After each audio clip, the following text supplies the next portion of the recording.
Good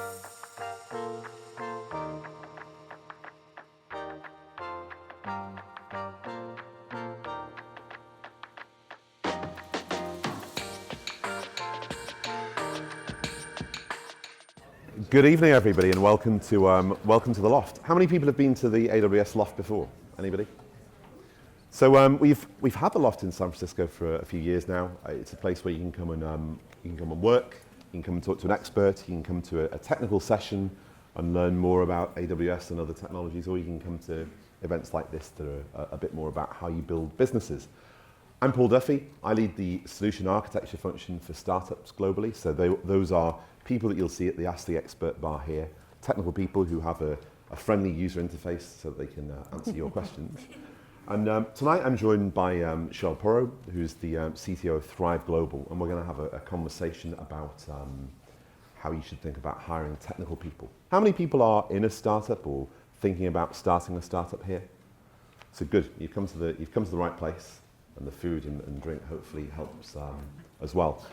You can see this on these projector screens behind me. We've got something called Slido. So if you have a question, there's a bunch of things I'm going to ask Cheryl about, and we'll select some questions from the audience as well. So if I'm looking at this tablet, I'm not watching Game of Thrones, but I'm looking at your questions. So if you have them, don't raise your hand, just put them in the thing, and this thing apparently will consolidate them so we can pick the most popular questions as well. So. Cheryl, welcome. Thank you for spending some of the evening with us. Thanks. Happy to be here. And I guess the first question, Thrive Global, Ariana, a lot of people have heard of the company. Could you just give us a very quick yes. elevator pitch? Elevator pitch, we are attempting to unlock human potential by ending the stress and burnout epidemic. So killing some of those myths, which I think you probably all are very familiar with, that success requires a burnout. Good. So starting off, I guess it'd be great for the audience to know some more about you. I did some LinkedIn stalking earlier today to make sure I knew who we were talking to. You started off as a chemical engineer. You spent some time at Amazon, at Salesforce.com, Salesforce.org. Can you just tell us a little bit about the kind of technical arc of your career path? Absolutely, yeah. So I started off my career as a chemical engineer, and what's interesting is that I ended up out here in the mid-90s doing silicon chip manufacturing waste treatment at silicon chip manufacturing companies. So that was kind of my early start. And it was actually really hard work. I would go home and do my laundry and my jeans would be shredded from exposure to chemicals and whatnot. And so between that and just, I was hearing all these things about tech companies in those early days about how you could come in whenever you wanted. If I got in at 8:05 in the morning, my boss would say, "Good afternoon." It was that kind of company. So I heard about you come in whenever you wanted, and you got free Adwala. So that was when I decided to jump into technology, and I joined a startup as a quality engineer, and then somehow within the first 8 months I became a manager. So it was a little bit like I didn't really know what I was doing, but I was the most outgoing, most talkative. So that's sort of where I ended up finding myself in a lot of my jobs. Is I would come in as an engineer, and at some point they were like, "You can be in charge." And that was a little bit of my trajectory for my first decade. I jumped around, frankly, to a lot of different startups and companies. I like to tell the story of how I often crashed and burned. So I was a challenging personality, which some of us can be. At some point it was just like, I'm out, right? So I had a little bit of a history of doing that in the first decade of my career, including my year and a half at Amazon at the mothership as a quality engineer responsible for the shopping cart and ordering experience. So that was pretty intense. I think I managed through one holiday season, and then I had to go, to say the least. It was pretty intense. So that was the first chapter of my career, was sort of just like jumping around. And what I liked about that time was that I learned a lot about what I liked and what I didn't like. So it was a good, I was enjoying my 20s. I lived in San Francisco. I was into punk rock. I was having a good time in the city while working and doing what I needed to do and learning a lot of new things. And like I said, learning about what was working for me as an engineer. So by the time I got to the stage in my life where I was ready to kind of focus and become focused on my career, I knew what I was looking for. So when I would go on interviews, I asked a lot of questions. I asked a lot of questions about the culture. I asked a lot of questions about the leadership. And so at that point, I ended up at the startup called Digital Think. I was there for about 4.5 years. It was a SaaS sort of corporate e-learning company. And a lot of digital thinkers moved over to Salesforce early days. So it was early days of Salesforce before it's even close to what it is today, where I had a lot of my former colleagues pinging me and saying, hey, you should come talk to us, you should come talk to us. And immediately I was like, Salesforce? What's that? I didn't have a good initial response. But with enough egging on, I eventually started to check out Salesforce, and I got really excited about the technology. And then when I went and interviewed, I got even more excited because I was super impressed with the team that I talked to. And the more I learned about Mark Benioff, I learned okay, this guy just doesn't want to, start a thing and then move on. He's trying to do something really big. And I was at that point in my career where that's what I wanted to kind of hang my hat on, sort of attach myself to something that was going to become big. So I was at Salesforce for about 13 years. 8.5 of those Salesforce.com, and then 4.5 at Salesforce.org. Started off as a lead quality engineer at Salesforce.com, and then I left as a senior vice president of technology and product delivery at Salesforce.org. We delivered a lot of products for nonprofits and educational institutions, so that was my focus. I grew a team there from about 6 to about 100 in that 4-year span. And we had a lot of success. And then I was starting to get the feeling like I needed to do something different. I had been at Salesforce so long that I felt like it was running through my blood, is the way I describe it. I knew the platform really well. And I wanted to mix it up before it got too late. And I got a call from a recruiter about Thrive. And I happened to be on, am I going too long? Just let me know. I happened to be on a sabbatical, so I took a summer off. And so it was like perfect timing, right? So the mission of Thrive is to figure out, how do we show up as our best each day in work and at home? And that was really intriguing to me. I had a stress and burnout sort of moment it was about 5 years ago now. And I had done a lot of personal work to kind of get out of that. And the mission of Thrive really aligned with what I know works. And so the idea of now coming in and building a technology platform to bring that to scale was super intriguing to me. Okay. So I guess kind of a couple of questions related to that move. So, Salesforce is quite literally a big thing in San Francisco. So those two companies sound different. Was that I guess two questions from me. One would be, how did you think about the risk having been in larger organizations? And the second thing is, as CTO there, what did you find? What did you kind of find from a technical point of view when you joined? So yeah, risk. I definitely went in with eyes wide open, knowing that I was going to be entering a very different environment than what I was coming from. I tend to like to make decisions based on intuition and gut, and am motivated more about the impact I can make on people's lives than maybe some of the more logical things you might consider when making career decisions. So good or not.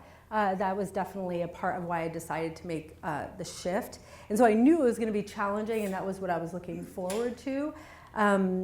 Definitely from, when you're at a place for 13 years, you have so many relationships. Like I said, you know everything so deeply, and then to stepping into a new experience where you don't know anyone, you don't know the technology, there's a lot to kind of learn and figure out. So it was thrilling and also very challenging, for the first 6 months. And so I inherited a small team. Just a couple months prior, Thrive had hired a chief product officer. So there was some sort of direction around product strategy was starting to be formed. I think prior it was a little all over the place, trying out different things. And we were starting to kind of focus in. So when I joined, small team, starting to work on an MVP that was planned. So some amount of infrastructure already being set up on AWS, mobile apps, an iOS app being developed. And when I joined, I had to build a team really quickly. And the way I talk about it is deliver with the team I had while I build the team I need. So we managed from September to January to do a lot of hiring and get to about 20 people from about what I inherited was about 4, and deliver MVP of the platform in the mobile apps, and an integration with another platform the month after. So it was a marathon. Like it was like a marathon length of a lot of sprints, you know. And tell us a little bit more about what you said. Deliver what you need with the team that you have. That's something interesting to explore. Yeah, deliver. Yeah, now I'm forgetting exactly what I said.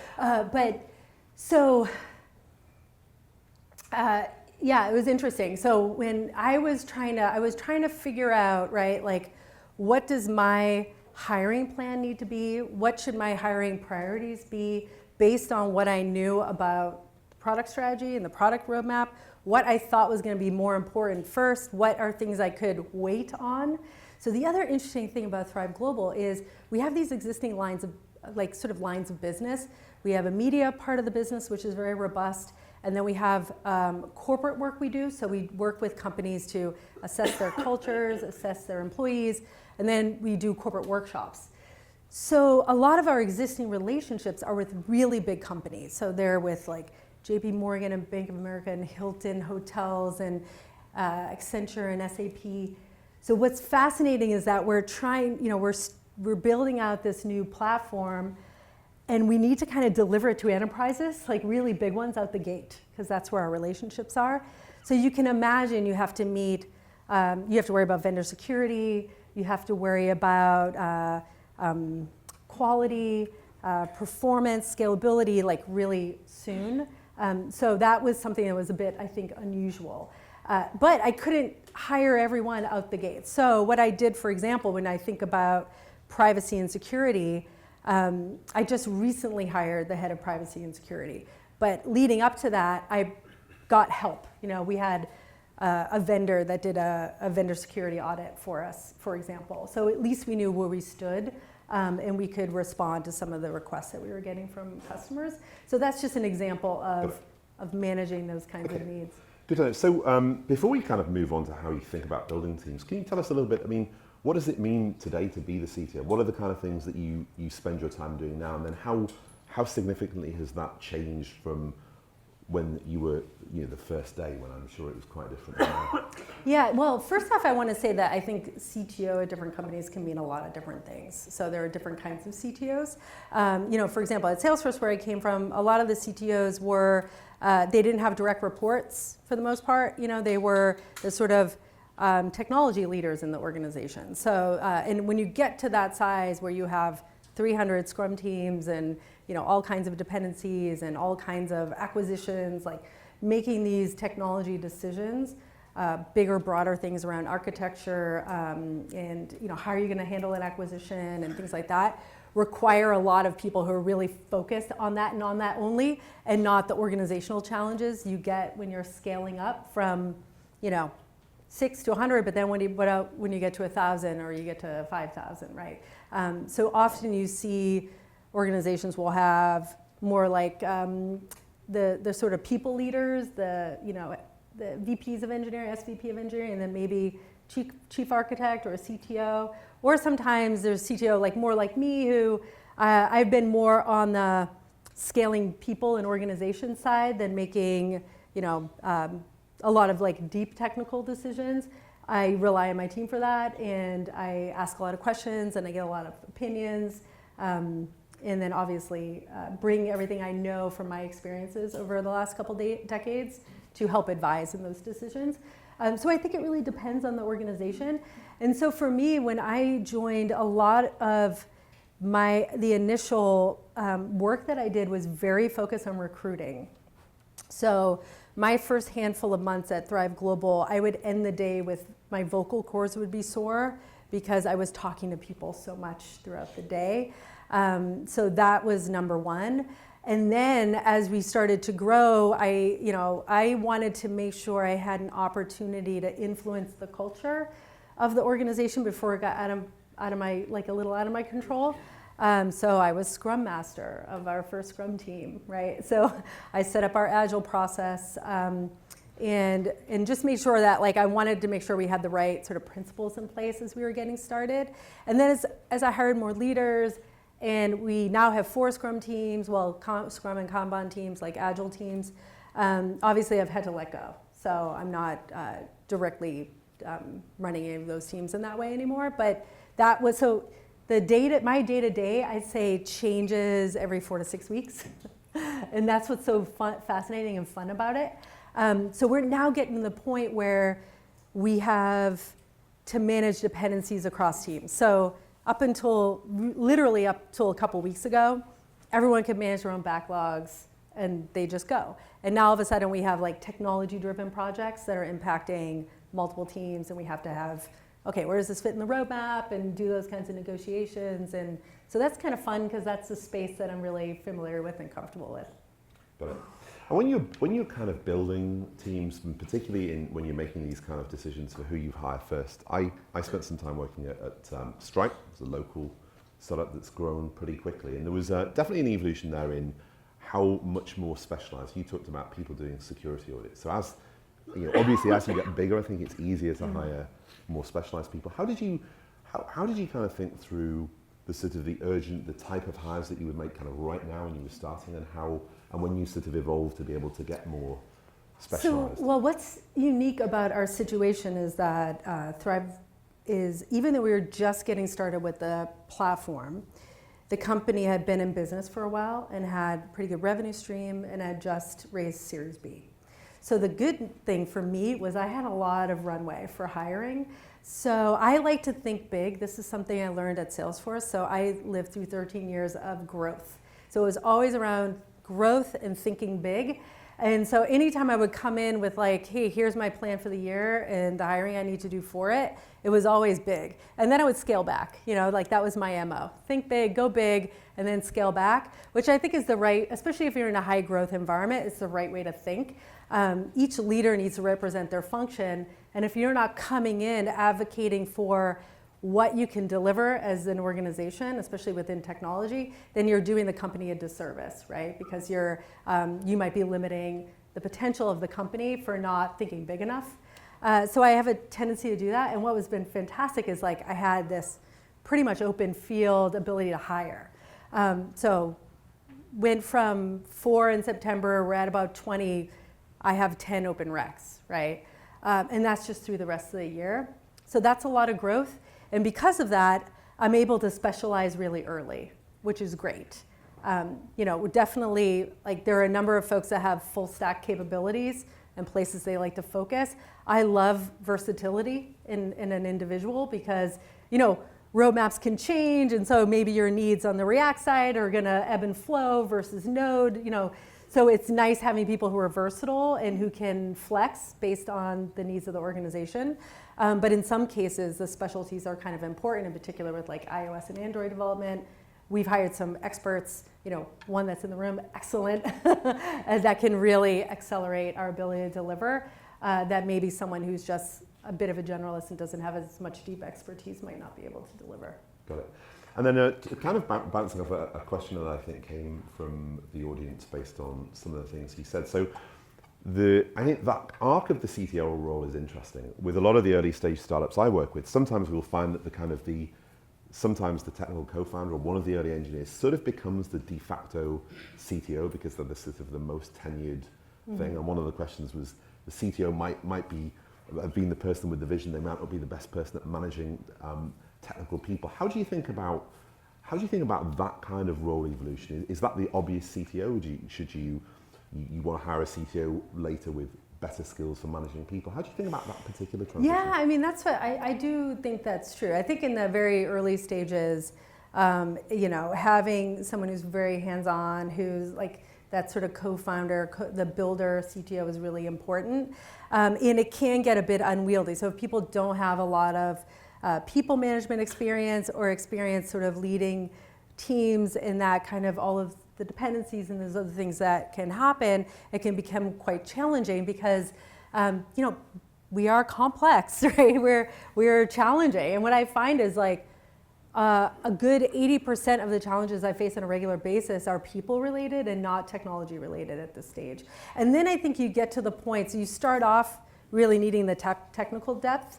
And then you pivot to kind of needing more of the organizational skill and savvy and experience as you start to grow and scale.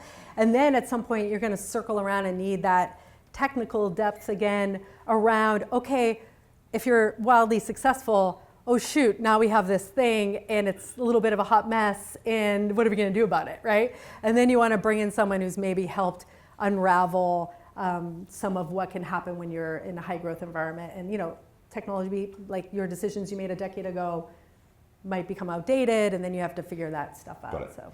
And I think this question from me, and I think that someone in the audience had the same one. So clearly I think you get to certain scales of problem where someone might be able to figure it out, but maybe the best thing for the company is to bring somebody in who's seen these patterns before, particularly large-scale distributed systems. But outside of that, there's kind of the myth of the sort of 10x engineer or the best person. How do you think about that trade-off, outside of the case where you must have this person who's been able to unravel this ball of spaghetti? How do you kind of think about that trade-off for, 6 out of 10 from a technical point of view, but 10 out of 10 for cultural fit? How do you think through those things? Yeah, that one's a tough one, right? Because I've definitely, and I think it's a story of like extremes, right? So if someone is extremely capable and competent on the technical side, but just such a cultural mismatch or just so difficult for people to work with, it's going to be you're unraveling at some point. And then on the other side, and then you could go in the other extreme and maybe there's just not enough technical depth, and then you're going to end up into trouble as well in some way. So I also my favorite kind of person when you can find them are the people who are really strong technically and really competent, and maybe in that sort of, I have some theories too on the 10x stuff, sort of in that space, but are really motivated, inspired, and want to bring people along on that journey as well and help them get better. Like that's great when you can find those people, and they're rare, but they exist, and yeah. Do you want to share any of those 10x theories? Well, okay, so I was just starting, one of the things I got to do in my last gig was manage designers, which I had never done, and I really, really enjoyed. And what I came across a 10x designer, and so it was in part in working with him and thinking about the engineers I knew who were really prolific, that I started to get the sense that what really underpinned a lot of what my theory is, that what underpins a lot of that is creativity, which comes from a lack of fear, which comes from maybe a ton of personal work, or I don't know what, or just like such focus that that the fear kind of falls away. The fear of failing, or the fear of being criticized, or the fear of messing up, because the kind of work we do is really complex. It's hard. It's fraught with risk, right? I've had those experiences. Like I remember there was some moments at Amazon where someone like took down the site for a little while, and it cost a ridiculous amount of money, and that was in like 2000, right? I can only imagine now. So if you make a mistake, it could be really detrimental. So I understand where some of the fear and anxiety comes from, and there's also obviously ego associated with that. But if you can sort of strip that away, sometimes that comes from just building up confidence and competence over time.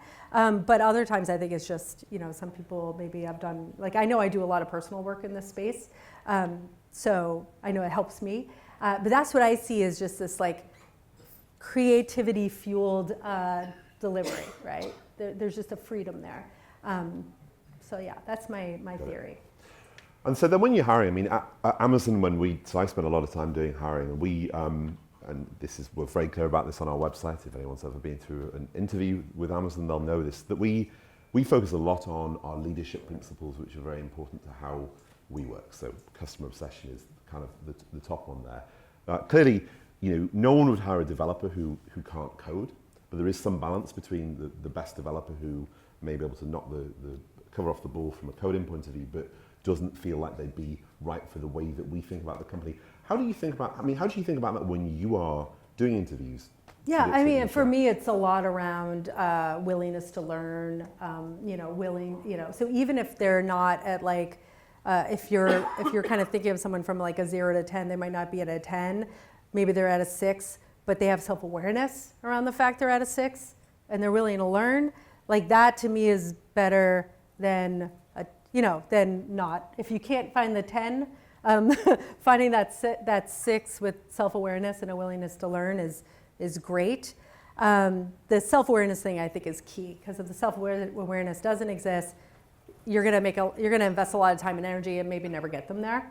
And I do think, so one of the challenges in the startup environment, so for example at Salesforce in my early days, we scaled through college recruiting.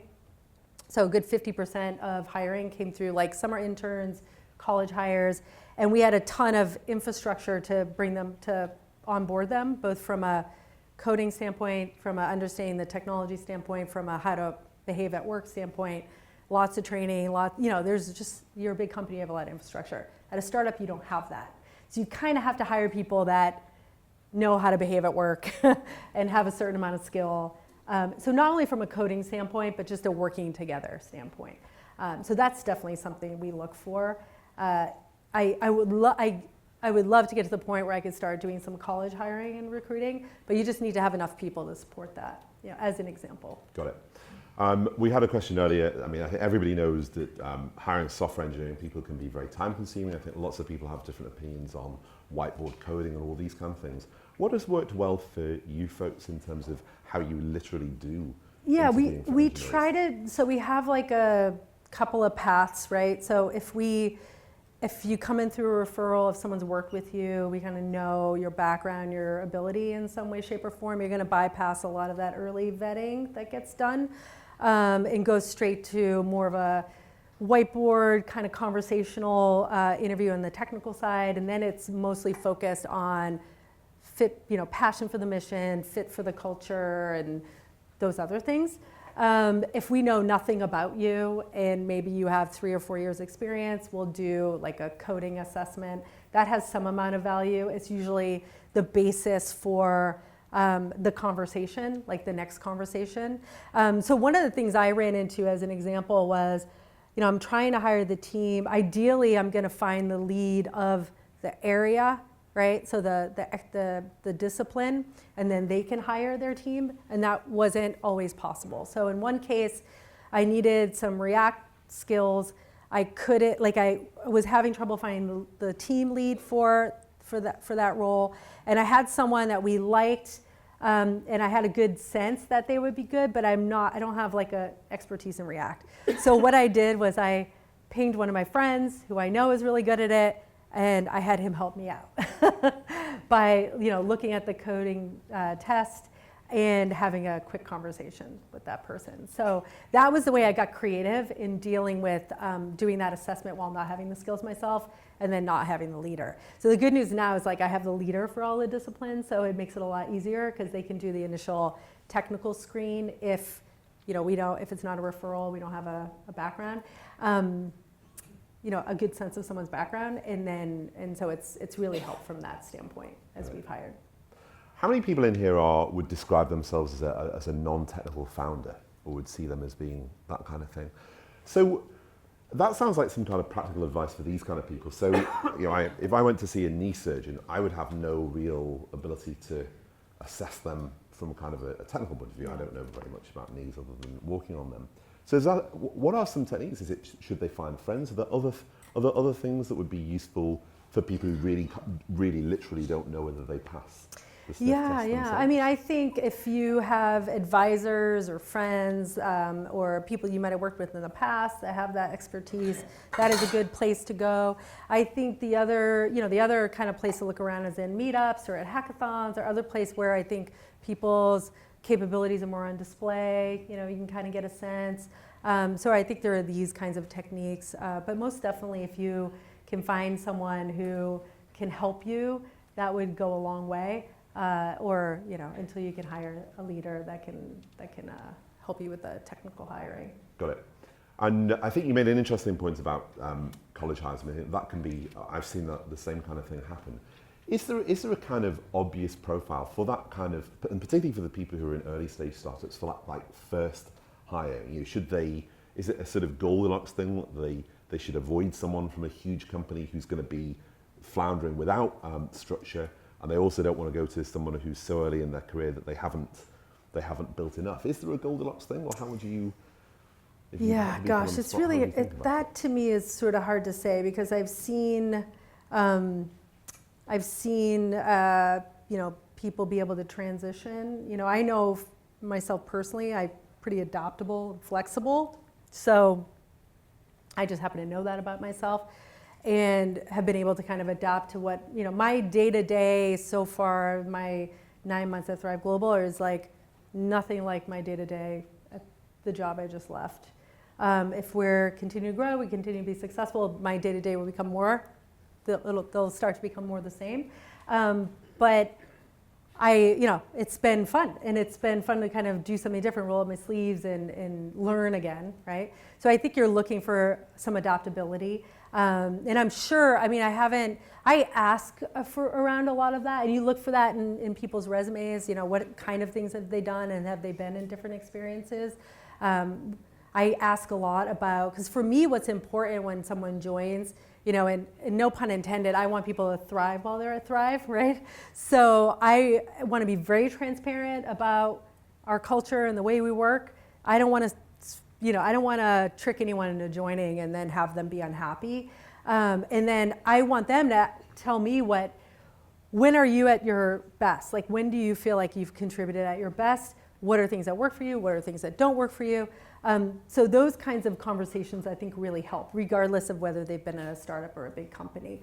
But it is, I mean, if you've only worked at a big company and then you go to a startup, it can be pretty jarring, right? Yeah. So that's something to be aware of, for sure, when you're hiring. and how do you literally go about that? Because I mean, I've seen teams where you know, people are comfortable sitting next to each other, you know, slacking each other with headphones on. I've seen teams where people thrive, well, not when they're in the middle of writing code, but I've seen teams that thrive on social interaction.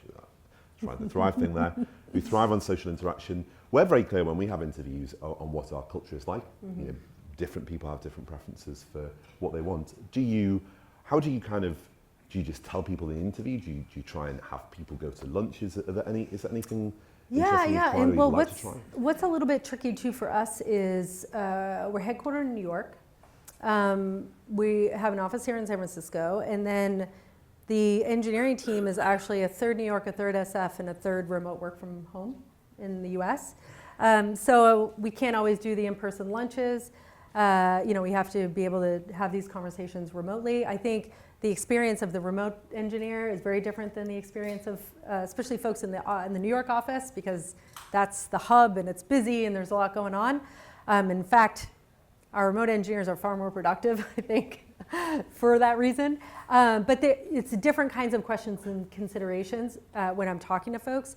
And I focus on this a lot. So, for example, how do you feel about working with a remote distributed team?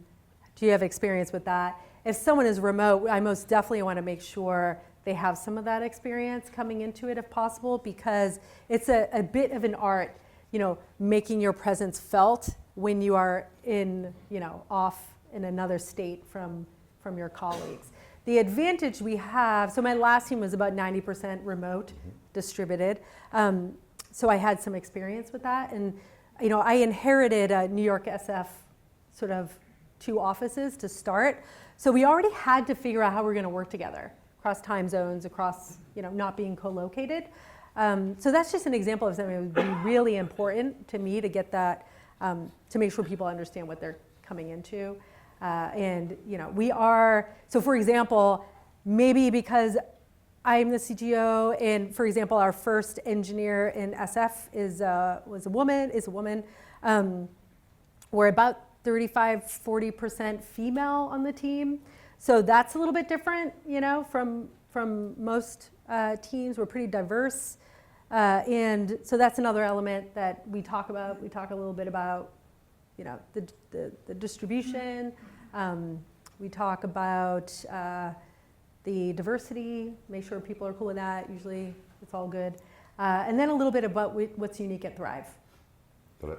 And is there anything that you found that you would give advice to the people in the audience? Anything you found particularly useful for remote people as in a kind of a behavior change? Because I've experienced it in the past where if I'm the one on the conference call, and the one with the funny accent, it can be awkward when you're the person speaking through the phone and you can't see people rolling their eyes.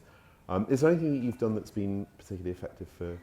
It's funny at this point when we had some really interesting dynamics that were happening when I first joined around the existing New York team, and I remember initially the San Francisco team was quite small, and we would get on stand-up, and the New York team was bigger.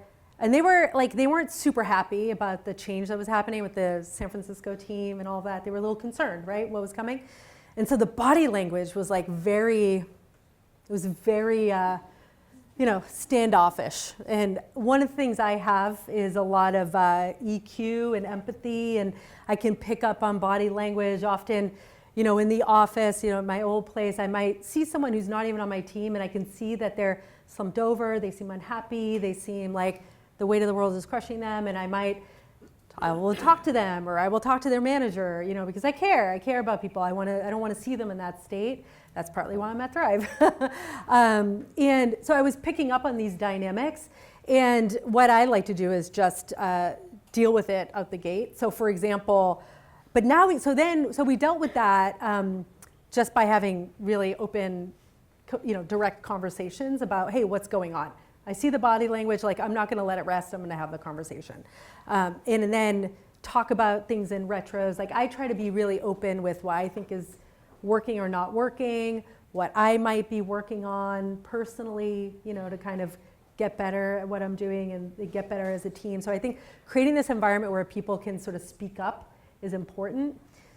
So then we started to grow in a distributed fashion, and now it's literally I call it the Brady Bunch, because there's just all these little screens up when we're doing our stand-up. So there's so many people that are not in an office now that there's not so much of an imbalance. So, and then some of the other things that folks have suggested to kind of improve the way things work is if there's a meeting where it is dominated by an office, we try to have a Slack channel that people can that folks that are kind of remote can raise their hand and ask a question, and not, because sometimes it's hard to interrupt when there's a question happening. But I would say for the most part with the engineering team, because it's become so balanced as far as the number of people not in an office versus an office, there's not as much issue that I've seen.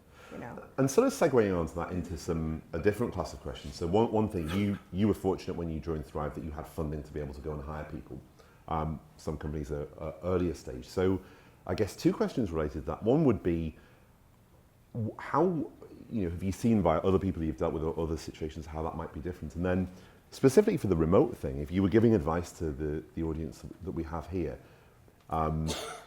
is there a time when it's too early to hire someone remote? Is that, especially when we look at a market like San Francisco, that's a costly place to live, or are there some kind of guide rails that could be, like your second or third hire could be remote, and if you do the right things, it would work? What do you think of that? I'll say on the remote front, I'm a big fan, and I think it's a bit of the future of work in a lot of ways. The last panel that I was on here was pretty much about remote, and there were folks from all remote companies that are quite successful and have grown to hundreds and hundreds of people and are successfully doing that. So I personally am open to that idea and think it can work. I am really comfortable working via video with people and connecting with people in video.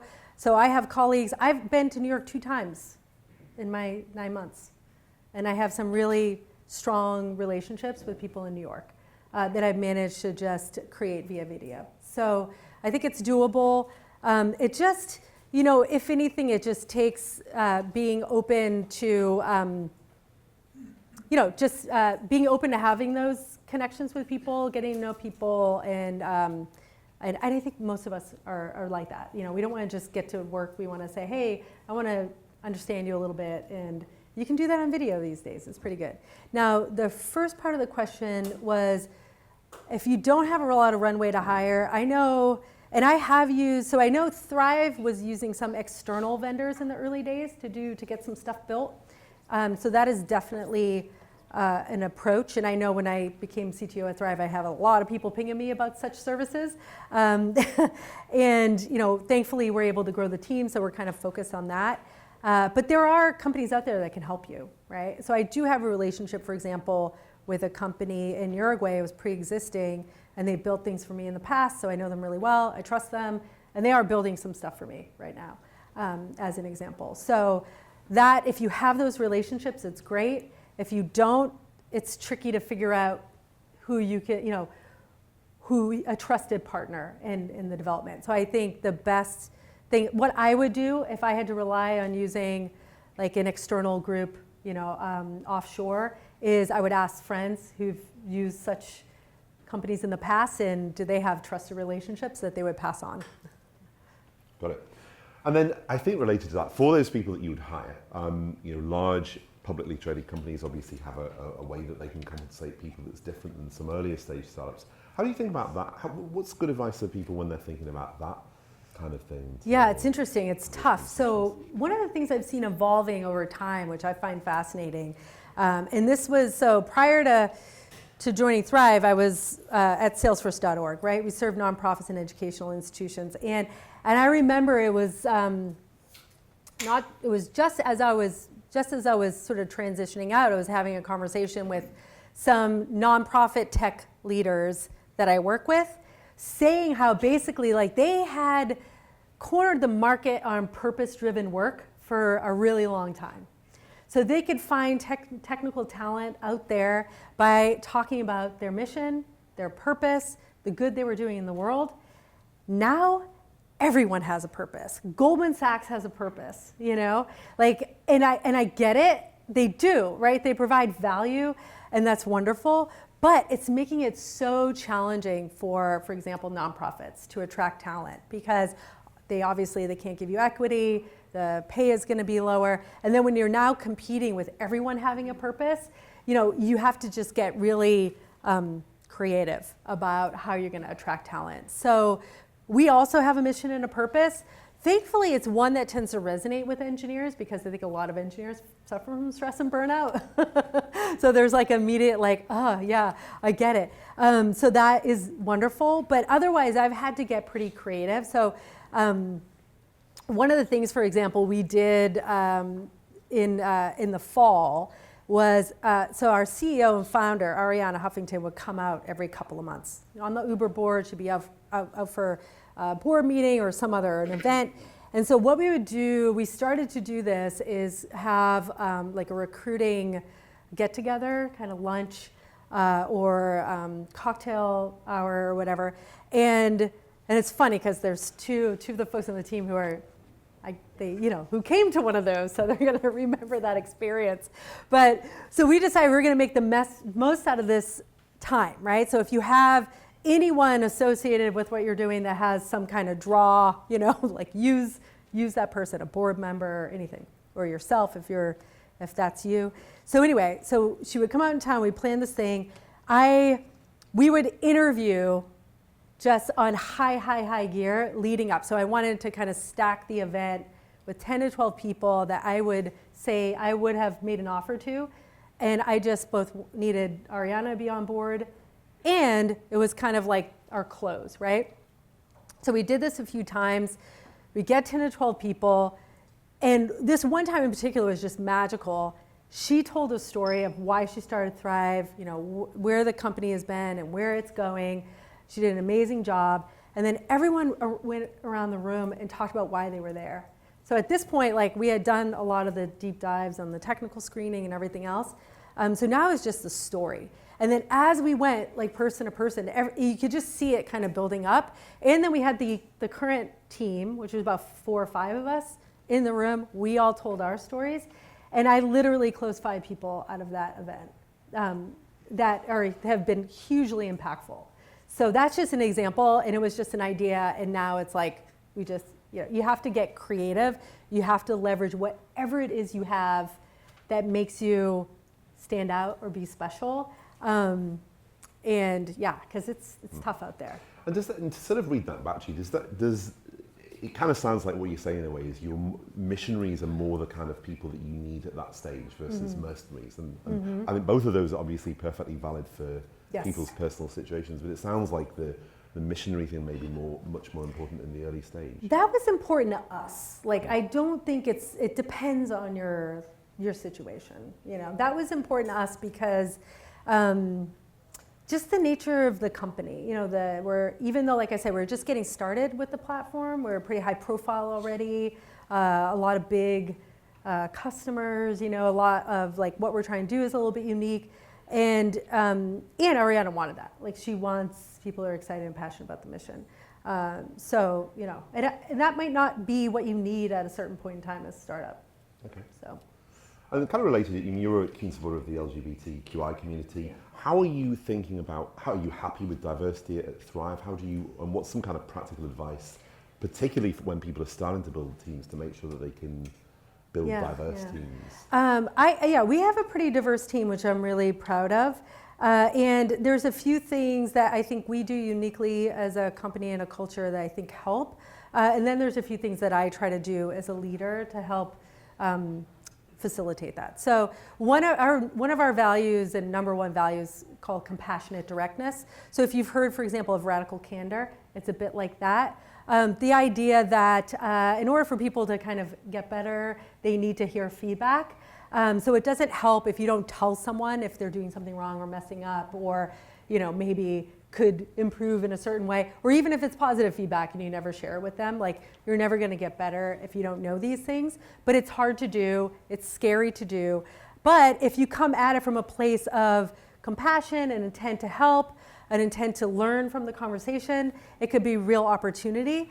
And I think in particular, I'm finding when you're talking about dealing with unconscious bias and other such challenges, it's absolutely key. So we have a diverse team. We've already had numerous, like, you know, kind of like occasions to practice compassionate directness, to understand the impact of unconscious bias and how that can come across in feedback, and then have some real courageous conversations around that. So that's the way we try to approach it. And so for me, it's a big part of what I've personally worked on is being able to have these kinds of difficult conversations. I think it's really going to be the only way you're going to be able to create a space for people to feel like they're included. And it's hard. It's absolutely hard. And I have some techniques that I've developed over time, and I've done actually a lot of training to try to be a good coach and a good, you know, a good leader in that way. Got it. As a CTO, so one of the things that's kind of great if you're founding a truly early stage startup today is by definition you will at least have a little bit of time before you start to build up technical debt, and you can start with kind of you know, the latest kind of stuff. How do you think of that from the kind of point of view of attracting people in terms of what the tech stack looks like, and making sure that people aren't kind of, I'm not saying this is what happens at Thrive, but you know, you don't want that engineer thinking, oh my God, I don't want to go and work on that like janky old stack. How do you think about, what kind of practical things do you do for that, and how do you think about that? Yeah, I mean, that was really important for us, you know, and for me, that when I got to the company and sort of like assessed what was already being built and on its path, is like, is this modern? Is this stuff that people are going to be excited about working on? Because I knew that was going to be a selling point. I know, for example, with, you know, some of the bigger companies, they have a ton of perks to attract people, all kinds of fun benefits, really cool offices, like, you know, all these other things that are going to attract people, but they have a really usually brutal legacy code base and a super painful build process, and, you know, getting code from your editor like out to a customer, it takes a ridiculously long period of time.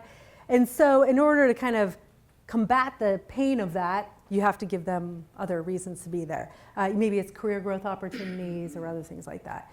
Sometimes you have the benefit of like having these like new things you can start off that are on something fresher and more modern. And I know like Salesforce has done stuff like that. So they get a lot of like internal poaching that happens. So the new shiny team that's like building on a different, like on a more modern stack gets to do, you know, poach internally. So that was really important to me. So, you know, I was excited for the direction that the team had already been going in with their decision to like be on AWS and go serverless and, and all of this. So that was looking good to me.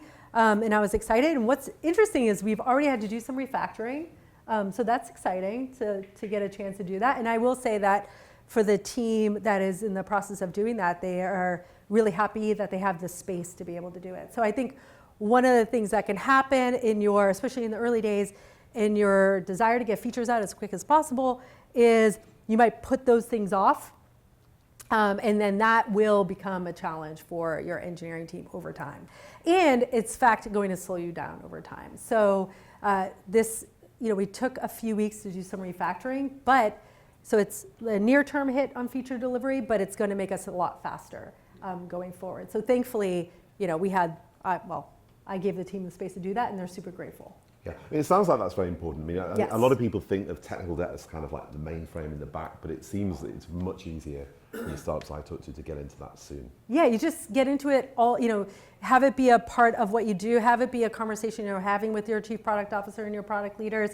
We talk about sort of maintenance tech debt, and then, hey, we need to do this sort of bigger effort, but this is what you're going to get out of it. You're going to get more stability. You're going to get these other things. And if you can sort of sell them on those ideas, they usually come around on that, And it's trade-offs, right? Got it. So we've talked a bunch about kind of the sort of the engineers that you might hire and so on, and how we might think about specialization. What about, and I've seen this pattern a lot in early stage startups where really good technical people may not want to be people managers or may not have a strong capability for it, at least at first. How do you think about the early management decisions that you make to make sure you don't sort of poison the team? Yeah, that can be tricky. I've sort of coached a lot of people who have come to me and asked about their interest in management, like, what do you think? Like, should I try it? What are things I can do to get ready? And I've always, I definitely support people in trying that out and giving it a whirl, in part because of my personal experience. So for the first 10 to 12 years of my career, I was not a manager, and I had no desire to be a manager. And up until the point where I became a manager, I didn't want to be a manager. It was similar to becoming a parent. I was very resistant to that until I became an actual parent. And now I love being a parent. And similarly, once I became a manager and really got into it, I grew to love it. And it became my passion. And thinking about management and people leadership at scale I just got really fired up around that. And so that's great, right? And I wouldn't have known that if I hadn't tried.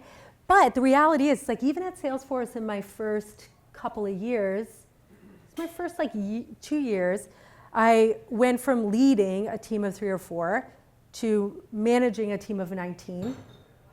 And then I went on maternity leave, and then I came back to managing managers. But in that period, I was still very hands-on. So in that 2 years, I got to manage, but I still did a lot of technical work. And so you can stay close to the work such that if in that 2 years, so what happens is 2 years in, provided you're in a high growth environment, you're going to need to start to pull away, right? You're going to need to hire a manager. You're going to have to think more about people management at scale, some of these other messy things that happen with humans. And if you're not liking it, if you're finding it stressful, if you're finding that you don't want to go into work on a Monday morning, don't do it. Maybe now's the time to go back to being an IC. Maybe it's just not a good fit for the company you're at, or maybe it's just not a good fit for you at that point in time. But you can, I think, try it out for the first couple of years, and see if it works for you.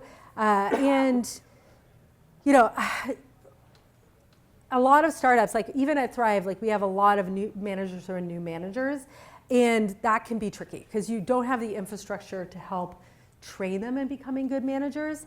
That is something that just needs to be talked about, and resources shared, conversations had around how to be a good manager and what that means. And that's what I try to do, is just anyone who needs help and support them in any way I can. So I had a new manager on the team, and it might be sharing books I've read, classes I've taken, podcasts I listen to, all of these things. But I think it's a great thing to try. And sometimes you have the opportunity A good way to kind of get your feet wet a little bit is like being a Scrum Master. So being responsible, accountable for people in some way in their delivery, but not being the one doing it is a good way to kind of see if you're interested in that. It sounds like you know both paths are valid, is what you're saying for people as well. Oh, they don't have to go through a manager path and No. Yeah. And then there's a question from the audience, which is also kind of close to my heart from things I've done in my career. For there are some people who really love V1 stuff. They really love like the more gross scale problems to solve, and then after that they may not want so much to do the sort of, they like the kind of the 0 to 1 or like the 0 to 10. They don't want the kind of 10 to 10.0005. How do you think about retaining people and making sure they have, that you don't end up with a place where one of those people's like, I'm done with V1, I don't want to maintain this kind of stuff anymore, I'm off?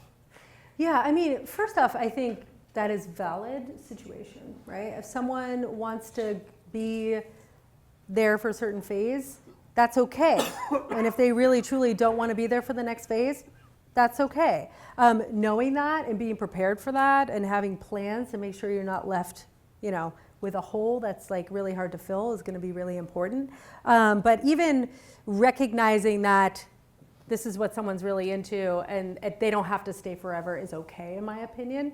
And otherwise, we've had examples where we've run into that kind of situation, like especially when you in a bigger company. So I don't know if this is as useful for folks in the room, but you can make sure that people who are having to kind of maintain something that maybe isn't being as actively developed also get to work on new stuff, because there aren't too many people that love to do like pure maintenance, that I've known, that I've met. So you have to be able to give them something exciting. Pretty much all the engineers I work with. So one of the things we really glommed onto about a decade ago was Dan Pink's Motivation 2.0, if you heard of it. And there's a nice little YouTube video that kind of tells the story in 12 minutes and talks about motivation. I think it's really key points for engineers in particular. Mastery, autonomy, and sense of purpose. And especially around mastery, and sense of purpose, if the engineer doesn't have something meaty to work on that's impactful, and they're not learning something new, and they don't have some amount of freedom to solve their problems, they're not going to be happy. So it's just something you have to be aware of. So I look out for those kind of grumblings, And that's your kind of thinking for how to retain. Yeah, how to retain. Those people. Yeah. So even if you have to maintain something, is there something else that they can do that's exciting? Well, how do you think about what's your top methods right now, obviously apart from asking the people in this room, for sourcing candidates? And has that changed significantly in your time at Thrive? Yeah, we do a lot. I mean, it's the usual, right? Internal referrals. And the good news is as you hire, you get access to more and more networks. So that's really key. And that's where, making sure that people on your team are happy is important because you want them to refer people. I think, we have some recruiting support, which is nice. Not a lot. They both have a lot of recs. So we have to work with our recruiters to really prioritize and make sure they're working on the most important things. But they help a lot. And a skilled recruiter sourcer is great. So if you can't hire one, that on full time, like a contingent sort of recruiter sourcer is really helpful because they're just really good at sort of understanding people and maybe reaching out to them in a way that's going to be compelling and get them to respond. And then, we've used different kinds of agencies, whether it's sort of scaled stuff like Hired or Get Rocket or hiring like a firm to help with a particularly challenging hire. Yeah, we've had to do it all because it's definitely not easy. Okay. Getting near to the end of our time, if you had to, I'm going to give you one of those name three. You don't have to name three, but if there were a couple or even one kind of key piece of wisdom that you would want to give the people in this room as they think about building teams and companies, could you distill it to one, or even just one of the things that's been most that you've learned in your career that's been most valuable? I think ultimately for me, when I think about recruiting and building a team, keeping people, the thing that has worked for me, and I think is around connection. People want to be seen, They want to feel like they are, they want to be seen, understood, cared for. So for me, it starts with my initial conversation with someone that I'm recruiting. I genuinely care about people, so I don't have to fake it. You can fake it, but you don't have to fake it if you genuinely care.